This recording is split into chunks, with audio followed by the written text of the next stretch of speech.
Hey folks, I'm Tina Hui with Follow the Coin, and we're here with Charles Allen, the CEO of, what is it, BTCS. So what does BTCS stand for? Blockchain Technology Consumer Solutions. It's a bit long-winded, but What does that mean? What do you guys do? Please tell us all about it. so our core focus is building a blockchain-focused company. So we're interested in every area of the blockchain and Bitcoin community. And right now, our core focus is on expanding our transaction verification service business, i.e. Bitcoin mining, and scaling that up as rapidly as possible. So weren't you guys Bitcoin shop before? But technically, our company name is still Bitcoin Shop. We still have, we still run our e-commerce site, so everyone's free to shop there as well. We also have 4 other strategic investments in other Bitcoin-related companies: an ATM company, GoCoin, a payment processor, Gem, a security company, and ExpressCoin. So we're invested in a few others and have integrated with some of them as well. So tell us, why the shift, and then what's going on with you and Spondoolies Tech? That's the most interesting thing. So one of the things I realized is that very quickly, Bitcoin's kind of like the internet. And if you remember, if you lived through the internet bubble bursting, there were a lot of companies like Pets.com that didn't make it because they didn't make any money. As a public company, one of the things I've been trying to find is where's the cash cow in the industry. And right now, it's very clear to me that the cash cow is fully integrated mining. And what I mean by that is not just running a data center where you run the equipment, but also manufacturing and deploying the equipment yourself. So the merger with Spondoolies is the first step in creating a fully integrated mining company that would be, our goal to be as competitive, if not better than a BitFury, KNC miner, maybe even 21 Inc. Though we're not doing, we don't have $100 million and we're not doing it in cell phones or handheld devices. But that's our core focus for the short term. So why mining when everything seems to be difficult for miners? Can you explain, your decision behind that? I can. It's interesting. When there's blood in the streets, it's kind of a good time to move in. A lot of people made very bad strategic decisions to get into mining and not think about cost. So we're in a low-cost area in North Carolina. We also have a facility that costs us about $1.50 a square foot. So you add low electricity costs, a cheap building with minimal build-out costs, and the next generation technology coming out of Spondoolies, and we're very well positioned where if the price of Bitcoin drops and other miners, other data centers and operators won't be profitable, and we will be. In our view, it's the blockchain is the most interesting thing that I think is probably happening in our generation, besides the internet. Right. And the backbone of that is the miners. And so being involved there in a profitable area is a great place to be as we build out other areas of the business. So, example of that, think about Google. Their cash cow is advertising. They literally have a money printing machine. I actually think I literally am building a money printing machine because we're just printing Bitcoins. But that's what Google has. They have a tremendous ad revenue stream that comes into their business and allows them to do all sorts of other things. Google Glass, Android, you name it, they've tried it. Cars, who knows what else they're doing. But the key is you need a cash cow. And in my mind, that's fully integrated mining. And from there, we can springboard for a lot of exciting places. So that's interesting. You guys invested $1.5 million into the strategic investment is what that's being called. And so what can we expect to see as an outcome? What is your ideal scenario? Well, that's just the first step in a merger. So if you think about the process of a merger, step one, signing LOI, which we did on April 5th. We actually just released the details of that on Monday. Then you move to definitive documents, which is a much longer process of getting all the details figured out, and then to closing. So it's very important that we move the next generation technology forward. So that's why we invested $1.5 million ahead of actually closing the merger. So it's just a stepping stone to speed up the development, kind of operating as a merged entity prior to the merger being consummated. So can you give us some indication as to how many Spondoolies tech miners you guys are going to start firing up? Right now, I can't. I mean, I think our goal would be to fill our current data center, as well as evaluate other centers to diversify our risk profile from being in one building, and also potentially get we're looking at facilities that would be at or below what our current cost structure is, which is quite low as it is. The number of servers is it's hard to say. It'll depend on demand. Meaning our demand to fill facilities. We may sell to a couple select clients. We're still kind of discussing that. But right now, the core focus is just to build out our own data center and a couple others that we can locate. So you're not looking for LPs at all? Well, I mean, right now we're a public company, so in my view, there's Spondoolies had a ton of customers. They were still kind of selling when home mining was available. So anyone interested in home mining, I think there's no more game there, right? It's kind of everyone's taken out of the market because there's nowhere you can buy equipment, and everything is really going to the level where you need to plug it into a data center. You're not putting it into a 120 volt outlet to really do this in a profitable way. So, we're not looking for LPs. We are looking for shareholders. I mean, that's a nice thing. We're a public company. If anyone's interested in buying our stock, it's an actively traded stock, and it's a great way to get exposure to mining. If you don't want to actually do it yourself, you can now play it in the stock market. So let's talk about that. I mean, how did you guys become one of the first companies in Bitcoin that are publicly traded? And then how does somebody acquire your stock? Where would you recommend them to go?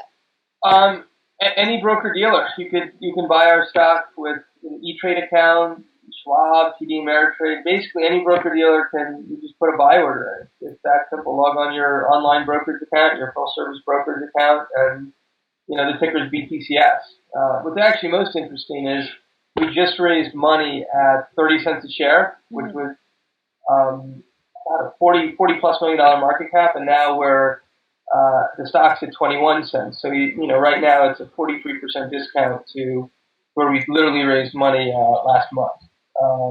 And the news is now out about the Spondoolies deal. We've solidified the transaction. It's not done till it's fully consummated, but we now have an investment in their company, and all the details of the merger are out. So it's pretty exciting news. So congratulations. Yeah, it's very big news. I think both myself and the whole team at Spondoolies is pretty excited about building with that. So tell us, I mean, what differentiates, first of all, your new mining adventure, and then also what differentiates you guys as a company from the rest of the ecosystem, I guess, of miners or different e-commerce solutions? Well, I think what differentiates us the most is we're public. So right now there's probably 5 public companies in the world that are focused on Bitcoin, and if you exclude Overstock, which is dabbling, we're really the only game in town that's U.S. listed company in tradable. So I think that's a huge differentiating feature. You add investments in other areas within the Bitcoin space, other digital currency companies, and then you add the fact that we're kind of latching onto the cash cow, and it's a pretty exciting opportunity. It is. So, I mean, I guess the other question is, what kind of things could somebody buy from your e-commerce site, Bitcoin Shop? So our e-commerce site's quite interesting. I mean, I think for that to really take off, we need to add credit cards and international deliveries, which is we kind of put that on the back burner as we work on mining. But the concept was we connect a lot to other retailers, and it's a search engine where you can buy directly from our site, and then we go facilitate the transaction. So, if you wanted to buy something, whether it was Best Buy or some other ones, like Circuit City or actually they're gone, Amazon or these other sites, as opposed to going and searching on, let's say, Google Shopping or another shopping site, you could go on our site, and on that product page, it'll list the cheapest product first, and you can buy it right from us. That's awesome. I mean, so you're like an aggregate search engine for shopping. With checkout. So it's really interesting. I mean, I think the big issue, though, is like many other Bitcoin companies, and even Overstock has seen this, is that their sales were less than expected in that business. And when you think about Bitcoin, e-commerce is not necessarily the best use case. Remittance is a good use case, and tons of other blockchain technologies are amazing use cases, right? Whether that's creating stocks or all these cool things. There's tons of software engineers building. But in the short run, how do you make money in the space if you don't want to be pets.com? And that's where we shifted our focus. So I'm less focused on e-commerce. Our sales have come down dramatically. I think last year, 50% of our sales were from mining, and that happened in the last 6 weeks of the end of 2014. And we foresee kind of mining being a cash cow that lets us go and explore other cool technologies and blockchain solutions for really anything that's blockchain oriented. It's an interesting note.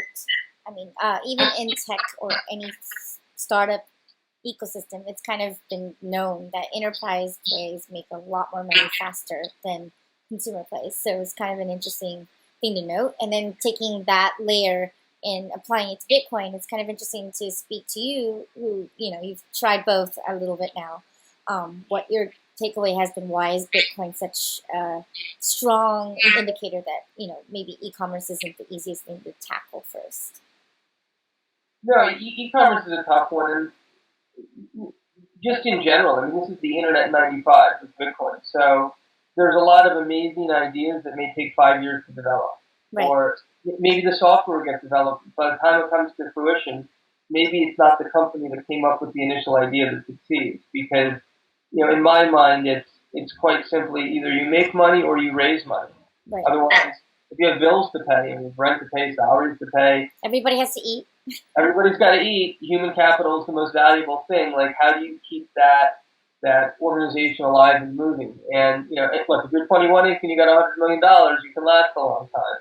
If you've raised, just a couple million, and the market dries up, it's a very tough place to be. So, that's why we focus to, how do we make a lot of money in this space so that we can ensure that, one, will create value for our shareholders, and two, we'll be around to really explore the other technologies that are going to, I think fundamentally change the way people think about money and storage and ownership. So, can you talk about your vision about that? Like, how can Bitcoin change the way people interact with money?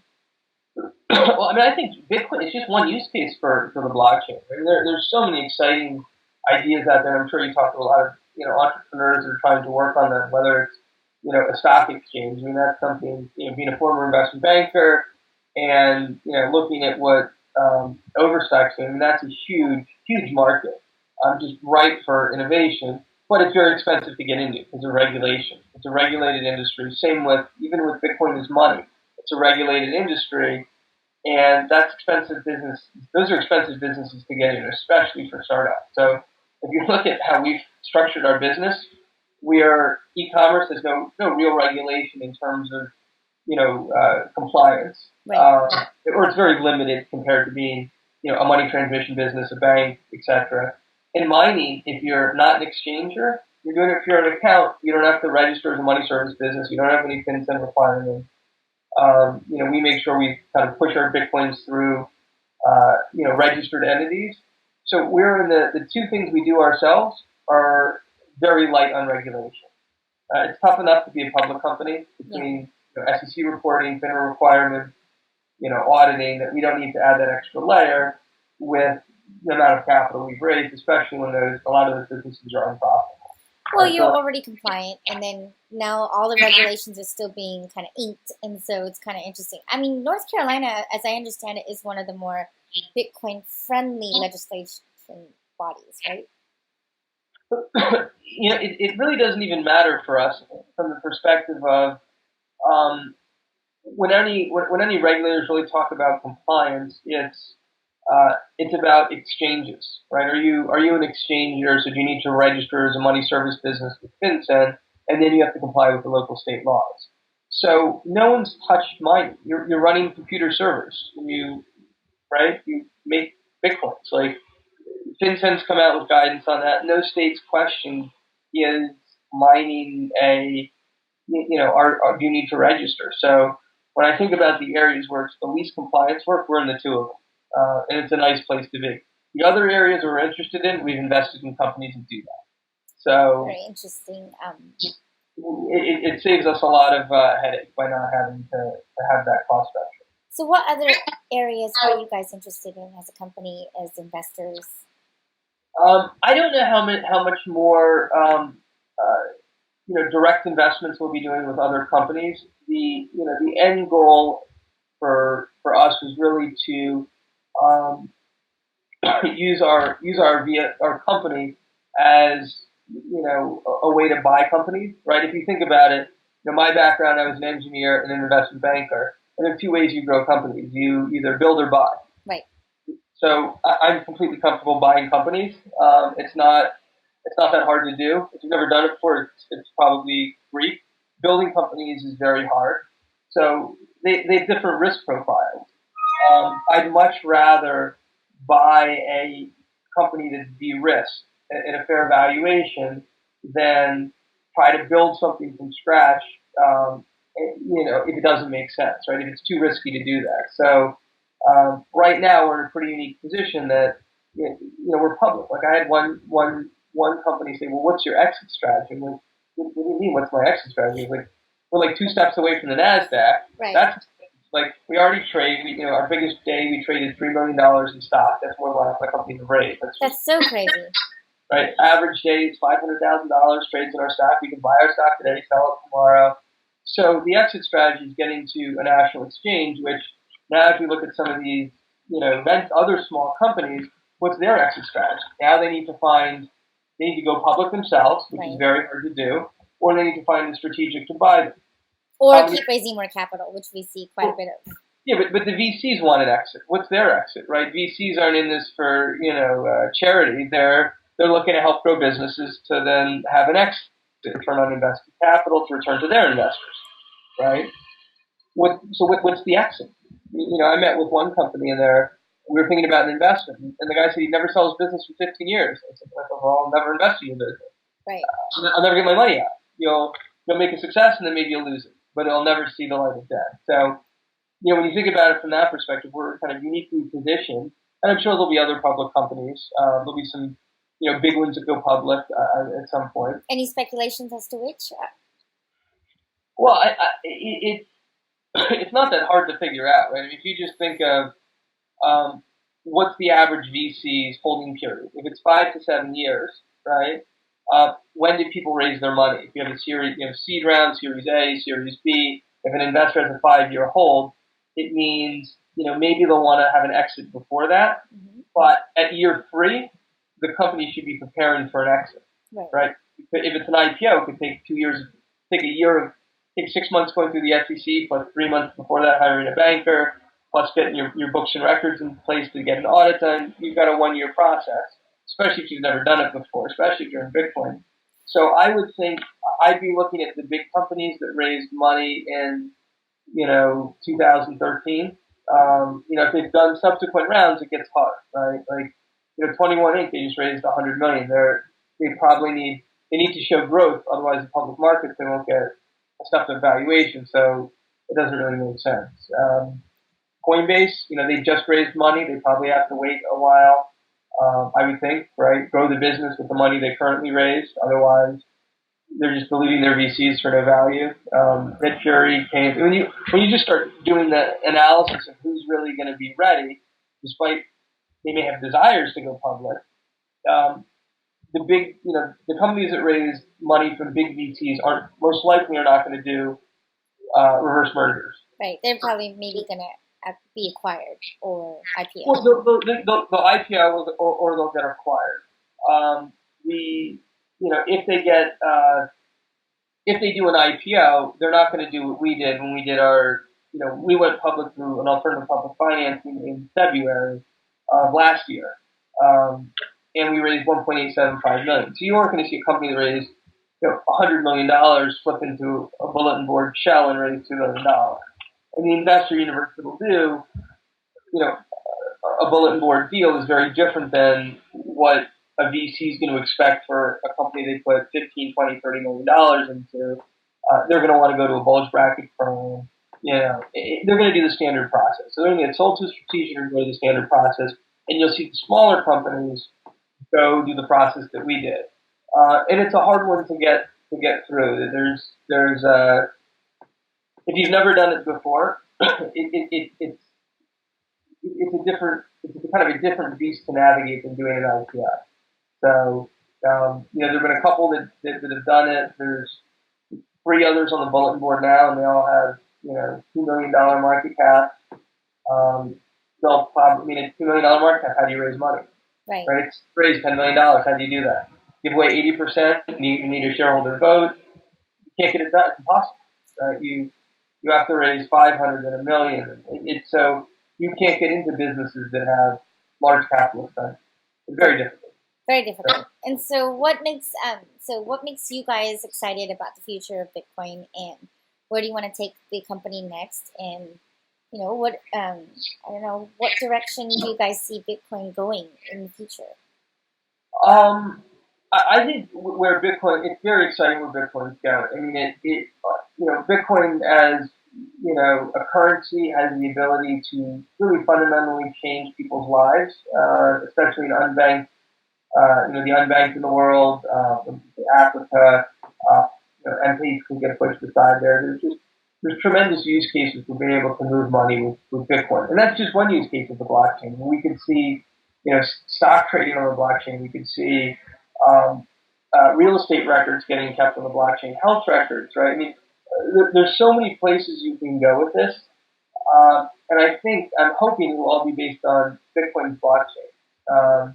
And you can get into some serious technical discussions on what kind of tweaks need to happen to that to make it work in the long run. And, that's probably beyond the scope of this discussion, but in my mind, that's the most exciting thing. I think there'll be a lot of good ideas that fail. I think there'll be some bad ideas that fail. That always happens. And it'll be really interesting to see kind of what products come out in the future. As far as, what we're doing at BTCS, I'm most excited about, closing the merger with Spondoolies, ramping up our mining, and really, getting profitable very quickly, and picking up the NasDaq and, growing the team and exploring some of these, really interesting areas around technology. So what would be one of the most exciting, new, interesting areas? Blockchain smart contracts or blockchain? I'm looking at a couple, but I don't really want to divulge. I don't want to disclose those. We have to ask. Yeah, there's some really interesting things that I'm, some of them are ideas, some I'm talking to companies or other people in terms of, new things that can be done on the blockchain. I don't want to give anyone else any, I want to make sure I have a window to work on those things. But, in the short run, the majority of my focus is just on ramping up the mining. And, that's, one of the things that whether you're a private company or public company, once you take someone else's money, you have a responsibility to, create a return on investment for that. And right now we have almost 10,000 shareholders, and there's 8,000 at the end of last year. Our goal is to, grow our business. And right now, driving revenue with mining and becoming profitable is how we're seeking to do that for them. And then we can, really, once that's done, explore, some of these, kind of the software development angle. Let's change the world a bit. So. Right. Well, congratulations and good luck. I think it is an interesting thing to note, and I think you gave some great insights, because I think a lot of startup entrepreneurs and a lot of people who are business owners sometimes forget that raising money is great, but that doesn't mean success. It means it's a large debt on your.